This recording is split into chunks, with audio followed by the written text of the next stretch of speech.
Activity series related to the metallurgy, जैसे ऊपर वाले को क्या बोलते हैं, हाईली रिएक्टिव। इलेक्ट्रोलिसिस से इसको निकालते हैं, potassium, sodium, calcium, magnesium, aluminium. ये जो है इसकी मीडियम रिएक्टिव है। जिंक, आयरन, लेड, कॉपर, इसको रिडक्शन यूजिंग कार्बन का यूज करके रिडक्शन करके इसको फ्री स्टेट में लाते हैं। और जो है सिल्वर और gold found in native state, less reactive metals हैं ये। Extracting metals low in activity series, मतलब कि जो लोअर है यानी कि लेस रिएक्टिव है। Metals in lower activity series is very unreactive, कम रिएक्टिव होता है। The oxide of these metals can be reduce to metal by heating alone, मतलब हीट से ही कर सकते हैं। फॉर एग्जाम्पल सिनाबार जो HgS मतलब मरकरी सल्फाइड, जो एक और है मरकरी का, when heated in air first converted to mercury sulfide और then converted to the mercury। what further doing, cinnabar को हीट कर रहे हैं एयर के प्रेजेंस में, तो ऑक्सीजन से रिएक्ट करके HgO यानी मरकरी ऑक्साइड बना दे रहा है। SO2 सल्फर डाइऑक्साइड गैस निकल जा रहा है, और HgO यानी मरकरी ऑक्साइड को फिर से हीट कर रहे हैं, तो Hg मरकरी मिल रहा है और O2 गैस बाहर हो जा रहा है। सिर्फ हीटिंग से ही हमको मरकरी मेटल मिल गया। सिमिलरली फॉर कॉपर को भी एयर में हीट किया CuS से, तो ये क्या बन गया, कॉपर ऑक्साइड। और फिर कॉपर ऑक्साइड को और कॉपर सल्फाइड को एक ही साथ हीट किया, कॉपर सल्फाइड और कॉपर ऑक्साइड को, तो कॉपर मिल गया और SO2 गैस बाहर निकल गया दोनों केस में। Extracting metals in the middle of activity series, low का देख लिया, अब मिडिल वाले का। The metals in the middle of activity series such as iron, zinc, lead, copper are moderately reactive, मतलब न ज़्यादा होता है ना कम होता है, लेकिन रिएक्टिव होता है। These are usually present in sulphide और कार्बन नेचर, मतलब सल्फर या फिर कार्बोनेट से कंबाइंड होके जनरली ये होता है, प्रेजेंट होता है अर्थ क्रस्ट में। It is easier to obtain metal from its oxide as compared to sulfides, oxide से ज़्यादा निकालना आसान है compared to its sulfide and carbonates। Therefore, prior to reduction, metals, sulfide and carbonates first must be converted into metal oxide। metal oxide में उसको convert किया जाता है carbonates और sulfide फॉर्म में जो होता है, फिर ऑक्साइड फॉर्म से उसको एक्सट्रैक्ट कर पाना आसान होता है। Sulphide ores are converted into oxide by heating strongly in the presence of excess air, this is known as roasting. तो रोस्टिंग के हेल्प से सल्फाइड्स ओर को आप ऑक्साइड्स में चेंज कर सकते हो। The carbonates ore are change into oxides by heating strongly in limited air, इसमें एक्सेस एयर दिया जाता है, इसमें लिमिटेड एयर। कार्बोनेट्स में लिमिटेड एयर और सल्फाइड में एक्सेस एयर, ठीक है। और इसको क्या बोलते हैं, कैल्सिनेशन। इसको रोस्टिंग, इसको कैल्सिनेशन। कार्बोनेट से ऑक्साइड बनाना कैल्सिनेशन, और सल्फाइड से ऑक्साइड बनाना roasting. The chemical reaction takes place during roasting and calcination of zinc ores are shown.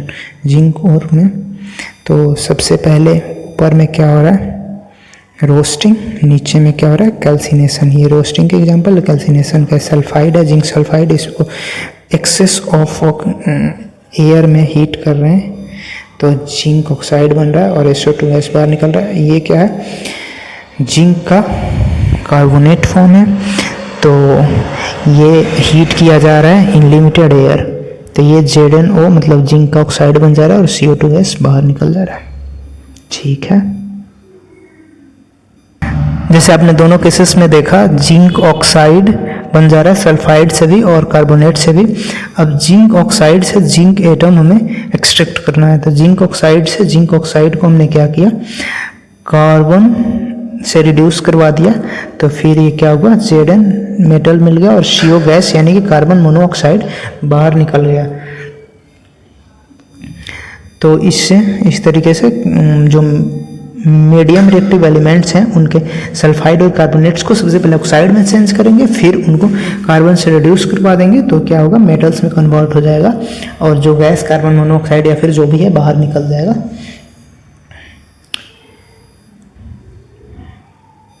अब अगला जो है टॉपिक है besides carbon coke, using carbon coke to reduce metal oxide to metal. Sometimes displacement reaction also be used. The highly reactive metal such as sodium, calcium or aluminum etc. are used as reducing agent because they can displace metal lower of reactivity series from their compound. For example, magnesium oxide is heated with aluminum powder and the following reaction takes place. जैसे कि इसको oxide form में है already या फिर convert हमने कर लिया, फिर एल्यूमिनियम मैग्नीज से ज़्यादा रिएक्टिव है तो इसके साथ रिएक्शन करवा दिया तो मैग्नीज मेटल हमें मिल गया और एल्यूमिनियम का ऑक्साइड बन गया है और हीट जो रिलीज हुआ है तो रिलीज हुआ है, एक्सोथर्मिक रिएक्शन है।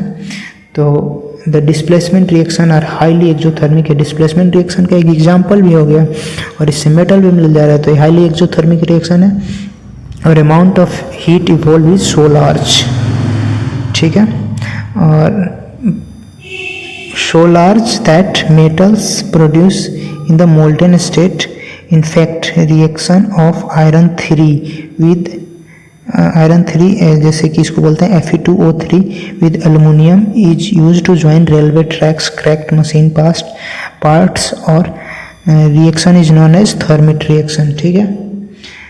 इसमें इतना ज़्यादा एनर्जी निकलता है कि जब आयरन ऑक्साइड एल्यूमिनियम के साथ रिएक्शन करता है तो एल्यूमिनियम ज़्यादा रिएक्टिव है आयरन से, तो ये क्या करता है, आयरन मेटल में चेंज हो जाता है और एल्यूमिनियम ऑक्साइड बना लेता है और हीट निकलता है। तो इतना ज़्यादा हीट निकलता है कि रेलवे ट्रैक्स को ज्वाइंट करने के लिए, फिर इसके क्रैक्स को ज्वाइंट करने के लिए इस प्रोसेस को यूज करते हैं। इसको क्या बोलते हैं, thermite reaction.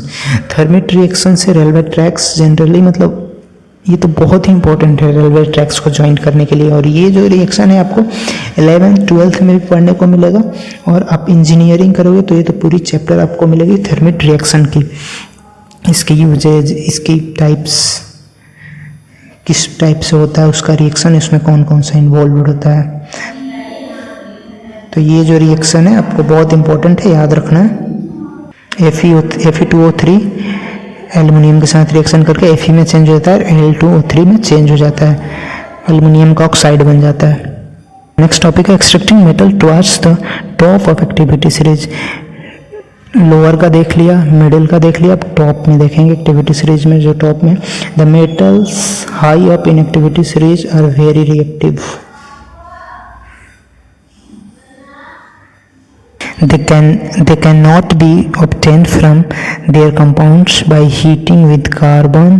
For example, carbon cannot reduce the oxides of sodium, magnesium, calcium, aluminum etc. to the respective metals. मतलब नहीं हो सकता इसमें कि कार्बन से रिड्यूस कर सकें।